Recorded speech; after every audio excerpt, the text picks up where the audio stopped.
Olá, boa tarde a todos. O meu nome é Filipe Rocha. Para quem não me conhece, eu faço parte da equipa de automação do CCOE, mas com base nas apresentações que tive agora, posso dizer que o meu currículo é a pessoa que impede o Diogo Teixeira de mandar a API keys para os repositórios desprotegidos e também uma das pessoas que estava a preparar o crucifixo do Carlos Alexandre para a apresentação do FIN. Como podem ver pelo meu currículo, não há nada que indique que eu sou um developer, eu sou uma pessoa especializada, digamos especializada em automação, workflows, GitHub, todos os processos de CI/CD. Agora vou-vos pedir um bocadinho de exercício, não se preocupem, não vai ser tanto quanto o Jorge. Eu só queria que levantassem a mão se conhecerem este conceito de pair programming. Para aqueles que não conhecem, é exatamente o que o nome diz, pair programming, programação em pares. Isto é aquela atividade que nós temos todos os dias no escritório, quando pedimos ajuda a alguém para nos acompanhar num processo, a ver o nosso código, a ver o que é que se passa, ter algum tipo de input para nós podermos chegar a bom porto. Geralmente, quando nós estamos a falar com alguém do público, eu tenho de dizer, vocês estão a trabalhar com alguém, esta pessoa tem de ter um certo conjunto de características. Tempo para nós, disponibilidade, tem de ter conhecimento naquilo que nós estamos a trabalhar, alguma experiência, tem de saber adaptar-se à nossa situação, àquilo que nós estamos a fazer, tem de ser eficiente, versátil. Mas isto nem sempre é possível. As pessoas que têm este conjunto de características nem sempre está disponível para nós.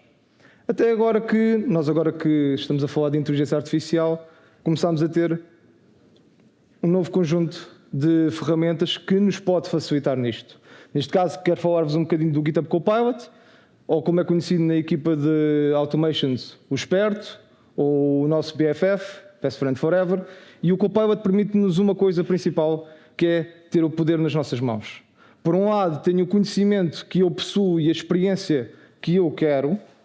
Por outro lado, posso ir para o desconhecido, investigar coisas que outra hora não me atreveria a fazer.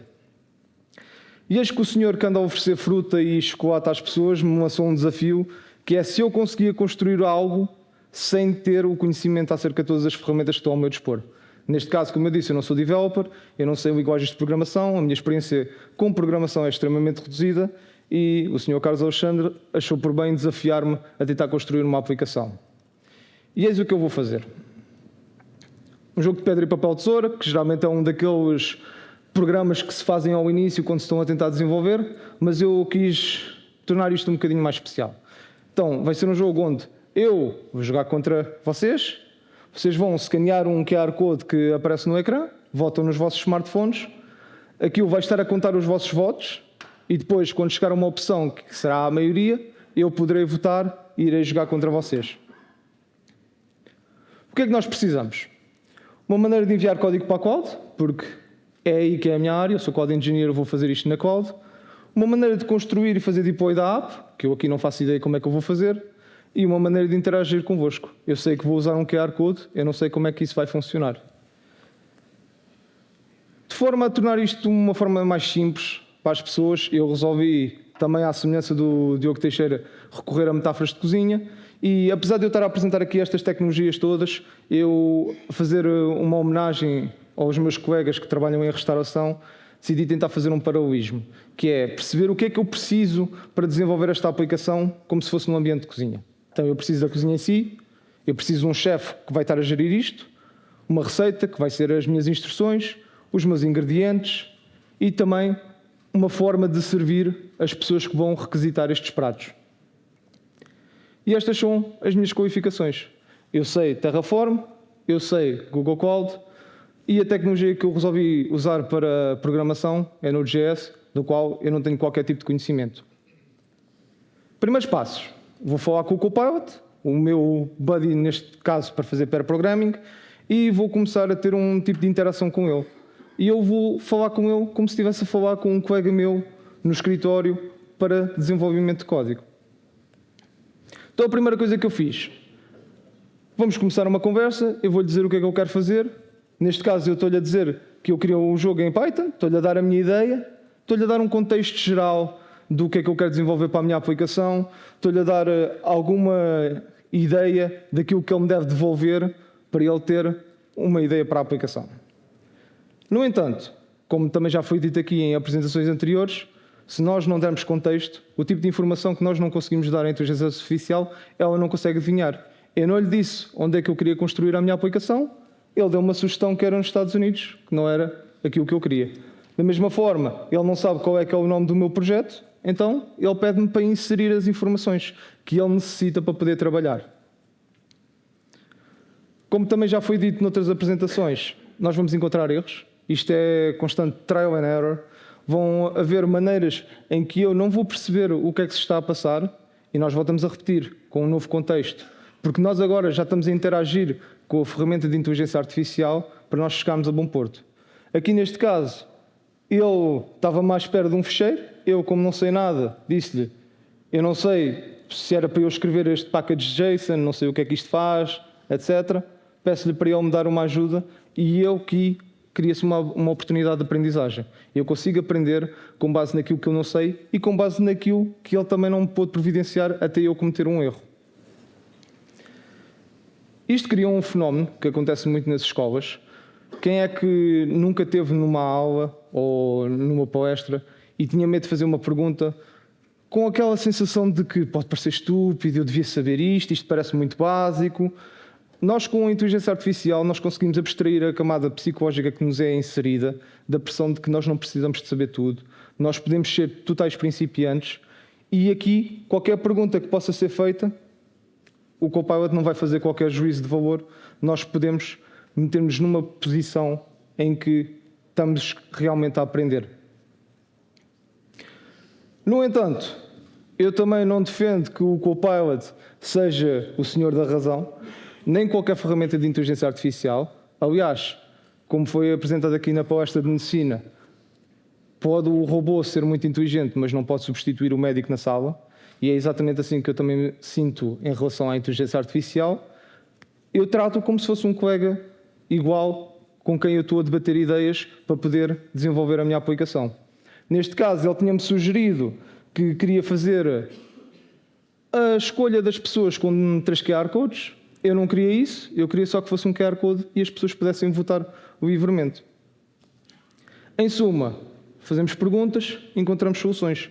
Isto, apesar de estarmos a falar de um contexto de inteligência artificial, não é muito diferente daquilo que já fazíamos antes, quando nós íamos questionar professores, quando nós íamos questionar colegas. Nós simplesmente estamos a aplicar esse modelo a uma nova era. Então, quais é que são os problemas que eu encontrei aqui? As soluções advêm de fazer melhores perguntas. Quanto melhor for a pergunta que nós fizermos e quanto mais informação nós dermos à pessoa ou à inteligência artificial, melhores respostas virão.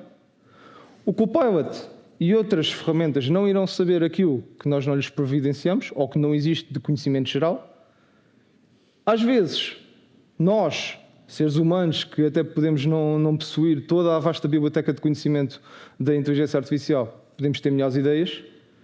E o Copilot, neste caso, não retém a nossa ideia para sempre. É preciso estar constantemente a alimentar o contexto da validação das nossas respostas. Então, esta foi a solução a que nós chegámos, eu e o Copilot. Eu aqui posso simplesmente dizer, usando a metáfora da cozinha, criei uma receita, alimentei com ingredientes, foi servida por um chefe e temos aqui pratos a serem distribuídos. Eu vou ocupar um, vocês irão ocupar outro. Vamos começar pela cloud. Tal e qual como qualquer receita de cozinha, temos de ter o nosso chefe para poder fazer a execução, temos de ter uma despensa onde vamos ter os ingredientes e temos de ter a receita para o que nós vamos fazer. Aqui tem um exemplo de como é que foi o meu IDE, a conversa que eu estava a ter com o Copilot aqui no Copilot Chat, o código que ele estava a escrever por mim, de salientar. Eu não escrevi uma única linha deste código, isto é tudo sugestões do Copilot, apesar de eu ter sugerido alterações. Então, eu estou aqui a ver o meu código e estou-me a perguntar o que é que eu poderia fazer aqui? Olha, se calhar eu quero acrescentar um background para o Player 1. Quero ter um background diferente das pessoas. E eu peço ao Copilot, dá-me um background arco-íris para o Player 1. Ele providencia-me o código que eu vou escrever.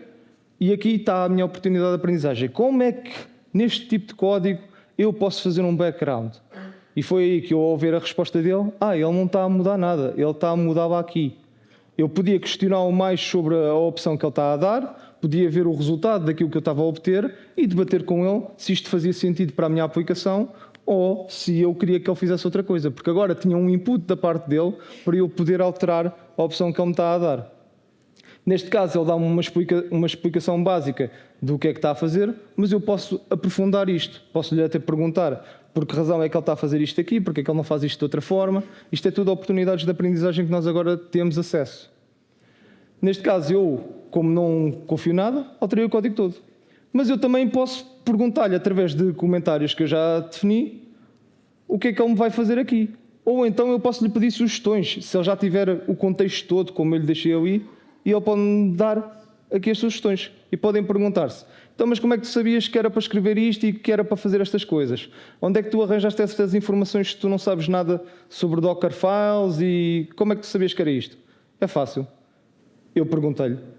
Vocês vão poder ver que eu já lhe tinha feito essa pergunta antes e ele deu-me uma sugestão. Ali está. E foi assim que eu cheguei a este resultado.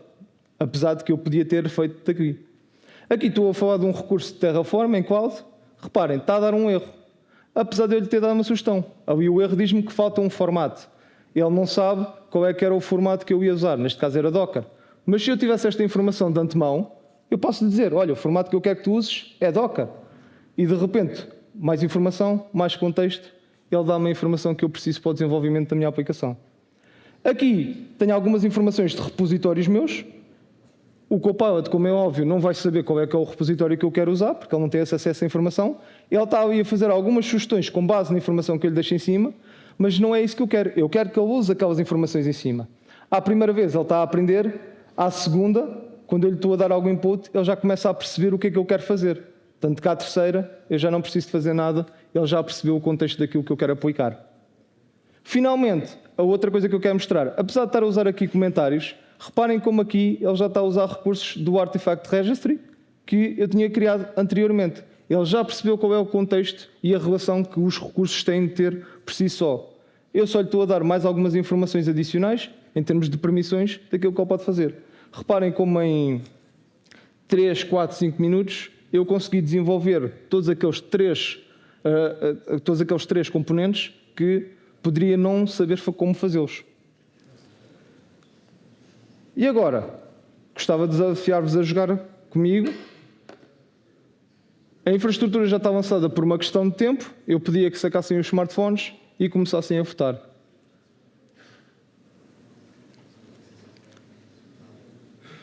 Podem votar as vezes que quiserem, podem escolher as opções, a não ser que a maioria esteja toda sintonizada ou tenham feito algum tipo de coordenação, eu não irei saber qual é que é a resposta final.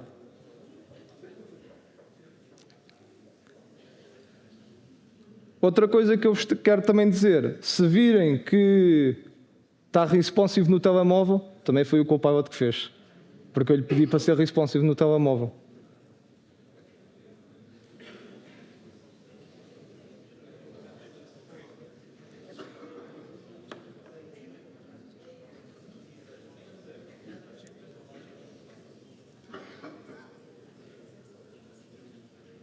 Pronto. Agora que já dei um bocado de tempo para votarem, eu agora vou à minha área, exatamente igual à vossa, e vou eu fazer um voto. Uau! Alguém fartou-se de votar várias vezes. Então, como podem ver, por acaso eu ganhei, eu escolhi papel, o voto maior do público foi pedra. Aliás, mentira. Tem aqui os votos todos que foram lançados, 94 de pedra, 91 de papel, 76 de tesoura. Vou pedir que votem à apresentação, se faz favor. Pode parecer uma coisa simples, mas é importante salientar que isto foi feito com base numa linguagem de programação da qual eu não tinha conhecimento. Muitas das coisas que foram criadas nos recursos de Terraform, nos recursos de cloud, eu podia já ter conhecimento, mas eu permiti que fosse o Copilot que os desenvolvesse. E é óbvio que aqui é fácil chegar a uma solução final, mas não viram a quantidade de vezes que eu tive de bater com a cabeça, desautorizar as sugestões do Copilot, que é exatamente aquilo que eu estava a apontar na minha solução inicial, de que eu estou essencialmente a falar com um colega que não sabe tudo mas que tem conhecimentos dos quais eu não tenho acesso e eu estou a aprender com ele. Eu consegui aprender um bocado melhor como é que funciona o código em Node.js, consegui desenvolver algumas das minhas competências, apesar de básicas, e isto serve sempre também como pretexto para dizer que nós, como civilização, a única maneira de avançarmos é correndo riscos. E é óbvio que, como já foi falado aqui, há potencialidades para usar isto de forma errada, há medos que existem, e agora também para mandar uma pequena picardia, porque eu sou uma pessoa de Star Wars, o medo é o caminho para o lado negro. E eu acho que isto é uma das ferramentas que encoraja as pessoas a não terem medo de experimentar, a não olharem para tecnologias que desconhecem como algo que é inalcançável ou como algo que exige demasiada preparação ou que temos de ter bases, mas sim como algo que, tal e qual como foi dito na palestra do Nuno, são pedrinhas que nós vamos apanhando ao longo do caminho para chegar à Terra Prometida. E aquilo que eu vos encorajo, da mesma forma que fiz aqui, também fui encorajado pelo Carlos Alexandre, é não terem medo de experimentar, escolherem fazer algo e usarem isto a vosso favor para a vossa aprendizagem e para o vosso desenvolvimento. Muito obrigado.